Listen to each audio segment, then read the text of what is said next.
El proyecto estadounidense de crear una nueva nación en manos de los chiitas con Irak después de la desaparición física, después del asesinato de Saddam Hussein, fracasó. Un fracaso más en la región de Estados Unidos. Lo que sucedió después de las últimas elecciones parlamentarias es un enfrentamiento entre distintas facciones chiitas que terminaron no solo con protestas en las calles, con represión y muertos, sino hasta con un atentado a la residencia del primer ministro con explosivos. Lo vemos todo esto en un informe y después lo comentamos.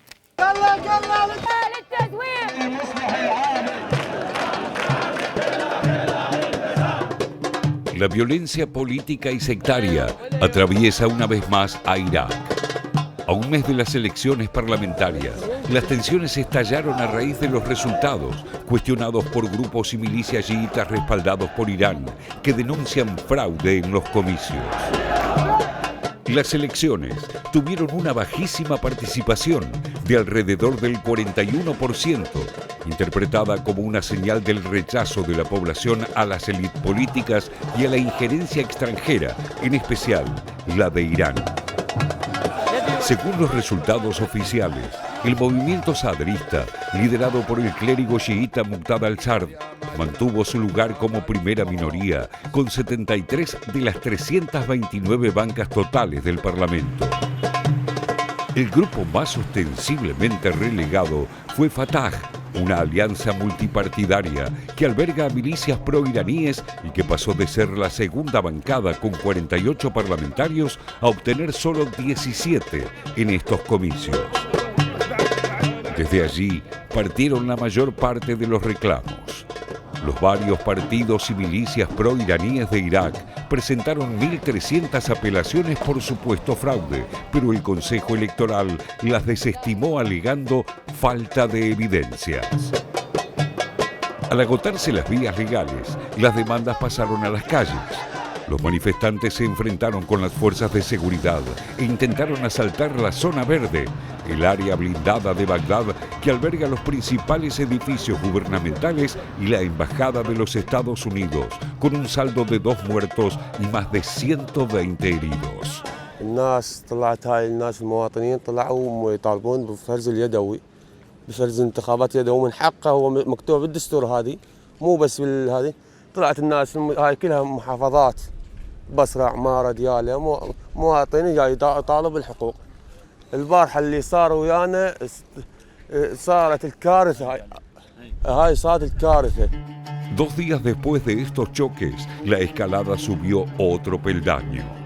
Un atentado con drones cargados de explosivos contra la residencia del primer ministro Mustafa al-Kadhimi, del que logró escapar ileso. سوف نستمر والبحث عن الجنات عن الجريمة النكراء التي قاموا بها يوم أمس باستهداف منزل رئيس وزراء.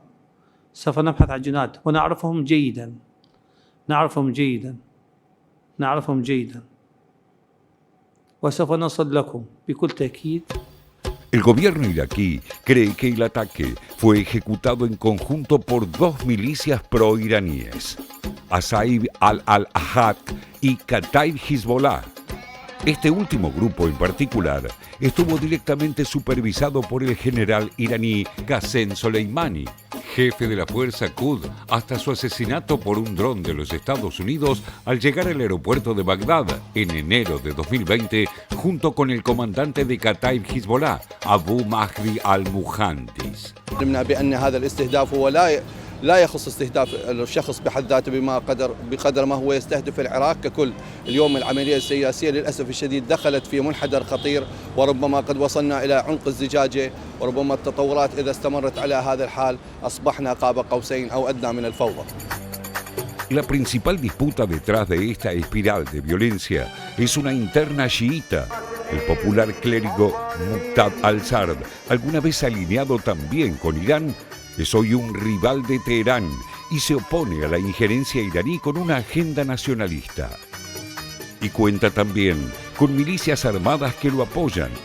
Los grupos pro-iraníes radicalizados de Irak bajo la tutela de los cuerpos de la Guardia Revolucionaria Islámica de Irán, creen que al-Sard está dispuesto a pactar con el actual primer ministro iraquí, Kadhimi, con otros chiitas moderados y hasta con sectores sunitas para limitar su poder y reducir la influencia de Teherán en Irak. همه باید کمک بکنیم که مسببین و عاملین و آمرین این ماجرا پیدا بشن. مسیر ثبات عراق از همین مسیر همکاری ها میگذره و حکومت قانون. لذا باید اجازه بدیم فضای مناسب برای نهادهای ذی‌ربط عراقی، امنیتی و قضایی ایجاد بشه که اونها بتونن در خصوص این واقعه بررسی‌های دقیق‌تر خودشون رو داشته باشن. Esta influencia es un efecto colateral del derrocamiento de Saddam Hussein y una muestra palpable del fracaso de las teorías de nation building con las que Washington creyó que podría remodelar al país árabe. Al empoderar a la mayoría chiita en detrimento de los sunitas que dominaron la política iraquí bajo el régimen de Saddam, también fragmentaron la unidad artificial del país, alentando la autonomía kurda y la gravitación de Teherán sobre sus vecinos. El fenómeno nuevo es que los chiitas iraquíes rechazan hoy la injerencia iraní.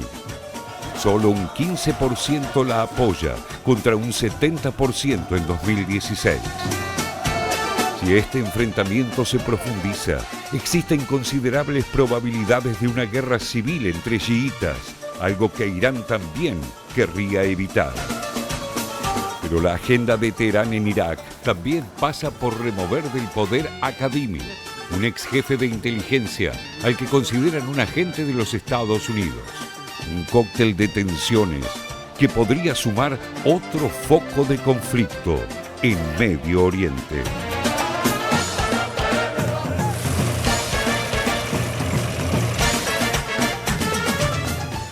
Creo que ya no queda dudas a esta altura de que este espacio de la televisión pública es el que más se ha ocupado de reflejar lo que pasa en estos países, en Medio Oriente, la situación interna y tratar de traer lo que es la información sobre estos sucesos. Muy complejos, por cierto, pero una de las claves es que los enfrentamientos religiosos, los enfrentamientos étnicos muchas veces tienen tanto o más peso que las diferencias políticas. Vamos a repasar en el caso de Irak, con la ayuda de Félix, el tema de cómo es la composición demográfica de Irak para entender un poquito más de qué se trata estas divisiones dentro de este país donde, como decíamos al principio, Estados Unidos volvió a fracasar en su intento de imponerle su modelo de nación. Aquí están los datos demográficos. La población alcanza los 39.650.000 habitantes, una estimación de 2021. Está compuesta por el 61% de árabes que integran 38% chiitas y 23% sunitas. Los kurdos son un 21% y los turcomanos 8%, otros 10%.